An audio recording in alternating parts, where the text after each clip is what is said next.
15 Januari. Shalom Bapak Ibu yang terkasih di dalam Tuhan. Kebenaran pada saat ini berjudul Masuk dalam Rencana Tuhan. Bapak Ibu, kita baru bisa berdoa kalau terus-menerus berdoa. Kita baru bisa menyembah Tuhan kalau terus-menerus menyembah Dia. Di titik tertentu, kita baru bisa mengerti apa artinya menyembah.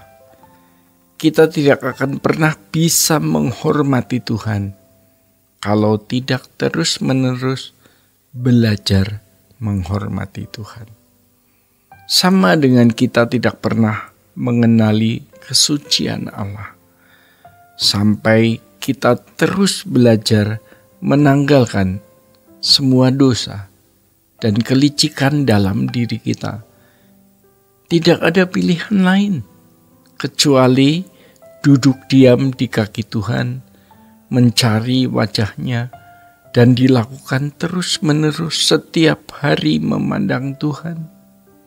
Kelicikan-kelicikan seperti ini kalau tidak ditanggulangi akan jadi kejahatan yang pasti melukai, merugikan, menyakiti sesama, merusak nama baik orang, dan menghancurkan orang itu, dan itulah kendaraan bagi setan.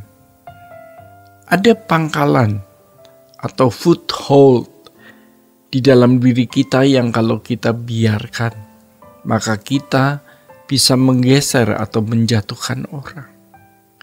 Tidak bermaksud mau mengatakan bahwa kita paling baik atau paling sempurna, tentu belum. Tapi kita menemukan kelicikan-kelicikan seperti ini dalam kehidupan pendeta dan para hamba Tuhan. Mereka tidak sadar ularnya belum mati. Ular kesombongan, ular kebengisan, ular nafsu seks, ular materialisme, dan lain sebagainya. Belum mati. Hanya menunggu momentum, dan setan akan memakai itu untuk menjatuhkan dia. Kesucian itu dahsyat Bapak Ibu. Tidak ada yang lebih dahsyat dari kesucian. Tetapi orang lebih takut miskin, takut rugi, takut tidak puas, lalu berzina, takut kehilangan hormat, kemudian menyingkirkan atau merusak nama baik orang.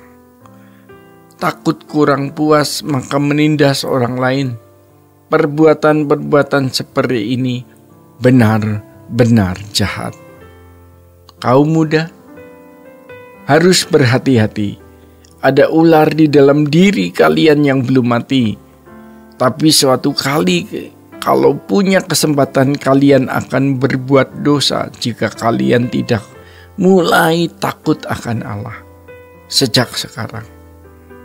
Dari perkara-perkara kecil, bagaimana menyingkirkan orang, bagaimana mencari kedudukan di gereja, maka kalian akan menjadi orang-orang baik yang jahat.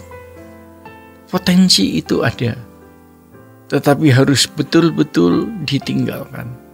Tidak ada orang yang bisa mengalami Tuhan tanpa kesucian.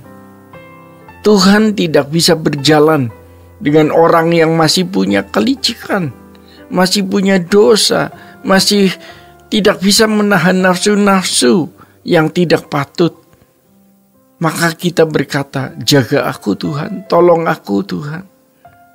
Yang ketiga, untuk dapat mengalami kedahsyatan Allah, kita harus masuk dalam rencana Allah. Musa tidak akan mengalami kedahsyatan Allah kalau ia masih di Midian. Kita bisa membayangkan siapa Firaun. Seberapa kuatnya Firaun. Kalau badai pertama yaitu menyempurnakan dan mendewasakan supaya kita mempercayai Allah, tapi badai kedua kita berjalan bersama Allah. Musa diremukkan dengan cara ia harus menjadi seorang pelarian. Kalau tidak, ia bisa sombong. Sebab dia seorang pangeran. Musa harus jadi nothing dulu. Harus jadi bukan siapa-siapa dulu. Yusuf tidak akan pernah menjadi Zafnat Pa'anaya atau pemegang kuasa atas seluruh tanah Mesir kalau tidak difitnah lalu masuk penjara. Tapi di situ Yusuf baru kemudian diangkat.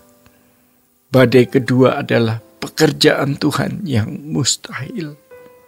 Kemustahilan pekerjaan Tuhan yang diizinkan kita pikul. Rata-rata kita tidak masuk wilayah ini. Bahwa pekerjaan Tuhan itu harus kita pikul. Badai untuk hidup yang pertama saja kita mengeluh. Apalagi badai yang kedua. Ya tadi seperti kita harus memikul pekerjaan Tuhan.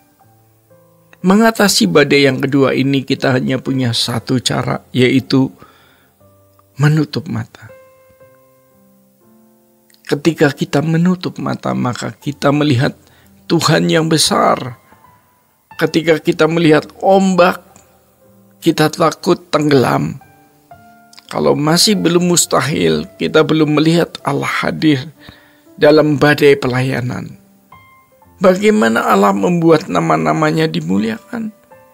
Bangsa Israel diselamatkan seorang Esther, yang mana ia menghadapi Haman, orang yang kuat.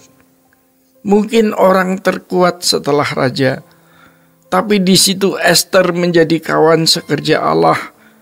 Kita masih dalam perjalanan, Bapak Ibu. Kita tidak tahu apa yang akan terjadi hari esok. Tapi kita mau berjalan terus bersama Tuhan. Dia menyertai kita. Badai persoalan, badai dosa, lalu badai pelayanan. Semua badai, kalau kita membaca Alkitab, dia berjalan dalam puting beliung. Jangan banyak bicara. Monster kita harus dimatikan. Sebab banyak monster yang belum mati. Sedangkan sekolah tinggi teologi tidak membuat monster kita mati. Justru hidup dengan bentuk yang berbeda. Seseorang yang jadi pendeta bukan berarti monsternya sudah mati. Melainkan hidup dalam bentuk lain, atau bisa dikatakan ada unsur kepura-puraan. Ya, menjadi mutasi atau varian baru yang bisa jadi lebih ganas. Waktu belum jadi pendeta, masih jadi pedagang, ia licik.